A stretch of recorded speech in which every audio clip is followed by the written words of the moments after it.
ዘፍጥረት ምዕራፍ 2 ከቁጥር 16 እና 17 ላይ እግዚአብሔር አምላክም ሰውን እንዲህ ብሎ አዘዘው፣ ከገነት ዛፍ ሁሉ ትበላለህ፣ ነገር ግን መልካምንና ክፉን ከሚያሳውቀው ዛፍ አትብላ፣ ከእርሱ በበላህ ቀን ሞትን ትሞታለህ ብሎ አዘዘ።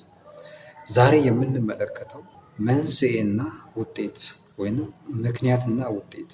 እግዚአብሔር አምላክ አዳምን የፈጠረው ለፈተና ነበር። አዳም ኃጢአት በሌለበት ዓለም ላይ የሚኖር ቢሆንም በገነት መካከል እግዚአብሔር አንድ የማይበላ ዛፍ አስቀምጦ ነበር። ይህ ማለት ምን ማለት ነው? አንድ የማይበላ ዛፍ አስቀምጧል ማለት ያ ፈተና ነበር ለአዳምና ለሔዋን።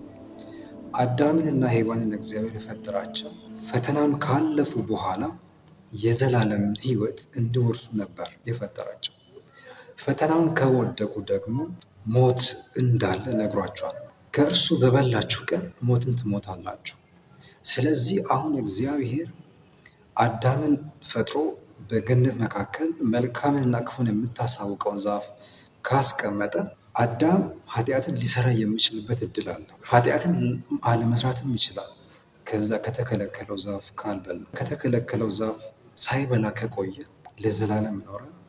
ከበላ ደግሞ ይሞታል። የተፈለገው ለዘላለም መኖር ወይንም ሞት ነው።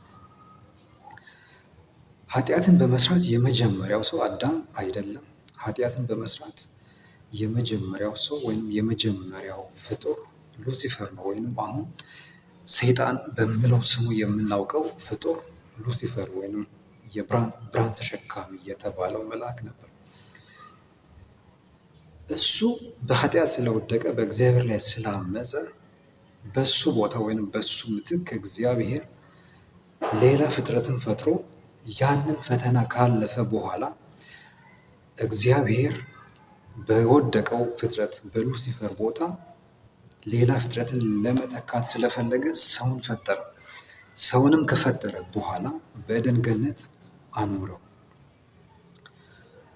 ከተወሰነ ጊዜ አሁን ለምሳሌ አዳምና ሔዋን መልካምና ክፉን ከሚያሳውቀው ዛፍ ሳይበሉ ለብዙ ጊዜ ቢቆዩ ምን ይሆናል ብለን ስንጠይቅ ጊዜ አለ።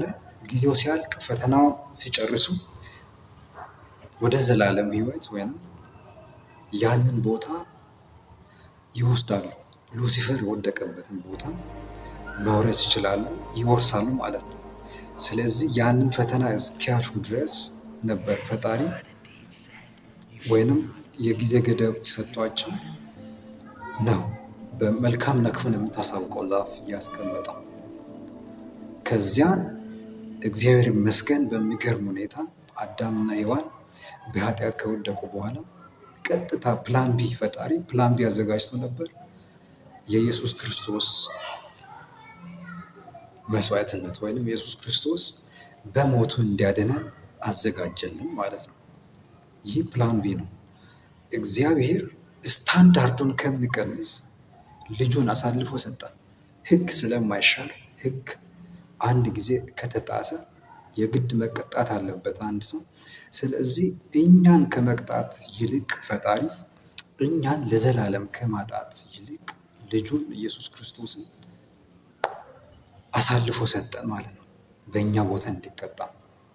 ያ ስታንዳርዳችን የእኛ የሉሲፈርን ቦታ እንድንተካ የፈለገው የእግዚአብሔር ስታንዳርድ እንዳይቀንስ። እግዚአብሔር ሁል ጊዜ ከስታንዳርዱ አይቀንስም። ሕግ አያሻሽልም። እግዚአብሔር አይለወጥም። ለትላንትና ዛሬም ለዘላለም ያው ነው እግዚአብሔር። ስለዚህ የምንለወጥ እኛ ነን።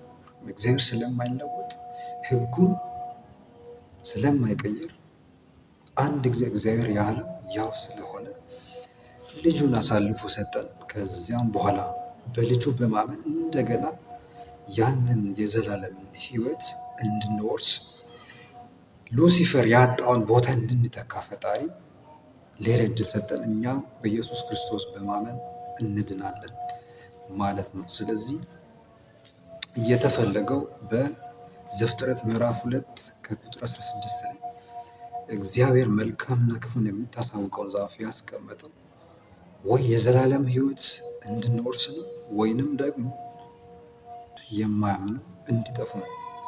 ይህ መንስኤና ውጤት ይህ ነው ማለት ነው። ዘፍጥረት 2:16 ጌታ ይባርካቸው።